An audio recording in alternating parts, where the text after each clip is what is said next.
안녕하세요. 짱구입니다.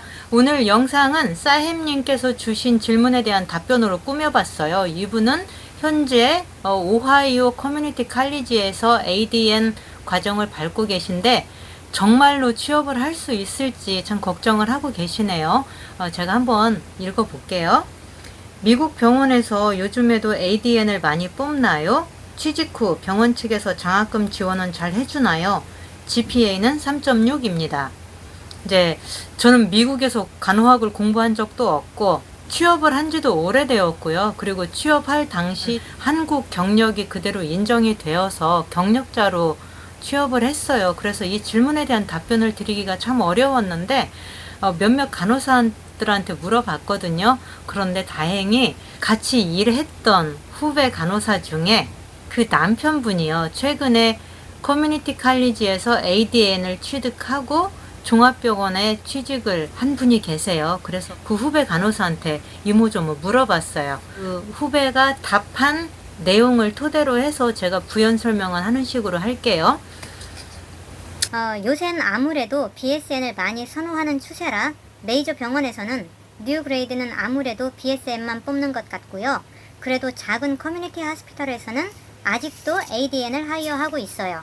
꼭 종합병원만 고집하지 마시고 중소병원을 한번 선택을 해보세요.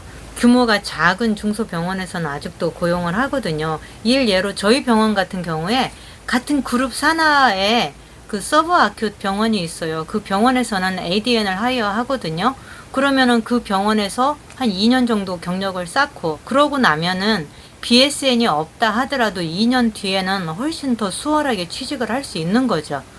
저희 남편도 ADN으로 트라우마 레벨 2 병원에 취업을 했는데 그래도 일 시작하고 나서 30개월 되기 전에 BSN을 시작하는 조건이었어요.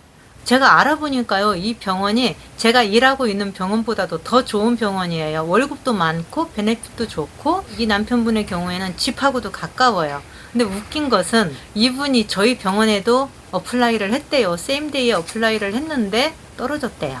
근데 결국에는 어때요? 저희 병원보다 더 좋은 병원으로 갔잖아요. 근데 여기서 조건이 하나 있어요. BSN을 시작하는 거. 언제? 일 시작하고 나서 30개월 전에. 자, 시작하는 거예요. 따야지 되는 게 아니라 그러면 내가 일을 시작하고 나서 내일 당장 BSN 과정을 시작해도 되고 29개월 지나서 시작을 해도 되는 거예요. 자, 그러니까 되도록이면 빨리 취직을 하는 것이 더 중요하다라는 그런 생각이 들어요. 일을 할 수만 있다면 빨리 시작을 해서 경력을 쌓고 이제 그 뒤로 경력자로서 더 좋은 병원으로 가는 게 중요하다라고 생각을 합니다. 아무래도 BSN으로 취업하는 게 취업의 기회가 많은 게 사실이긴 하지만 일단 ADN 뽑는 병원에 들어가서 일을 시작하고 BSN 프로그램 시작하는 걸 추천해요. 저도 이걸 추천합니다. 강력하게 추천을 해요. 제가 누누이 말씀드리지만 미국에서 모든 일은 복불복이에요. 주마다 다르고 지역마다 다르고 병원마다 달라요. 그러니까 어떻게 될지 모르거든요. ADN으로 일할 기회는 아직도 열려 있어요. 병원 찾아보면 꽤 기회가 있어요. 요새 인력이 부족한 병원이 많아서 그런 것 같아요. 저희 남편이랑 같이 졸업한 친구들도 거의 6개월 안에 다 일 찾고 시작했어요. 굉장히 반가운 메시지인데요.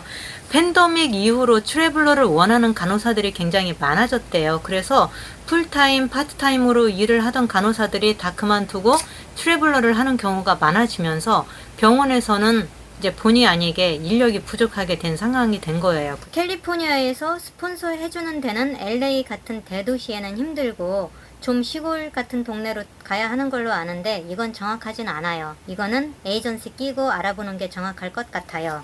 대도시에서 불가능하다라는 건 아니에요. 이 친구의 남편분도 경력이 전혀 없는데 병원에, 종합병원에 취직을 했잖아요. 그래서 모든 것은 복불복이다 이렇게 생각을 하시면 되고, 제가 질문을 한 건데요. 그럼 30개월 전에 BSN을 시작하면 병원에서 학비 보조는 해주는 거지?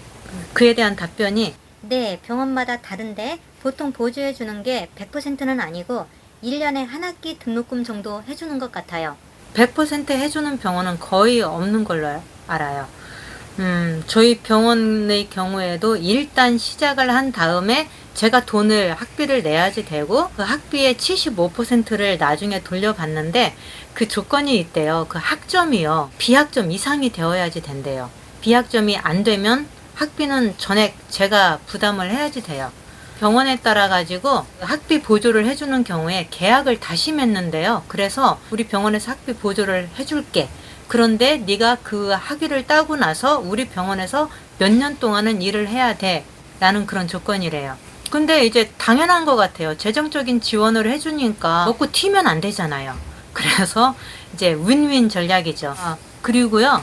학비 지원을 받는 경우 B학점 이상이 되어야지 된다고 했잖아요. 그리고 대학원을 가고 싶은 경우에도 학점이 중요하대요. 그런데 취업만을 목적으로 하는 경우에는 학점이 어떻게 됐는지 묻지도 않고 따지지도 않고 이력서에 적지도 않아요. 적을 필요도 없어요. 가장 중요한 것은 경력이 있냐 없냐, BSN이냐 ADN이냐. 그래서 총정리를 하자면 취업만이 목적인 경우에는 학점이 중요하지 않다. 학비 지원은 병원마다 다르다. BSN 학위를 가지고 있다면 경력이 없는 신규 간호사라도 취업하기가 어느 정도는 수월하지만 경력이 하나도 없는 ADN 간호사는 이제 좀 작은 병원으로 어플라이를 해서 일단 일 시작하면 좀 경력을 쉽게 쌓을 수가 있으니까 그 방법을 선택하시는 것이 좋겠다. 지금 간호학을 공부하시는 선생님들 많이 힘드시죠? 그 어려운 간호학 공부하면서 또 취업까지 걱정을 해야 되니까 많이 스트레스가 쌓일 텐데 상황은 언제든지 바뀌거든요. 그 상황을 미리 걱정하지 마시고 일단은 공부 마치시고 또 취업은 나중에 걱정하셨으면 좋겠습니다. 자, 다음 시간에 뵐게요. 안녕히 계세요.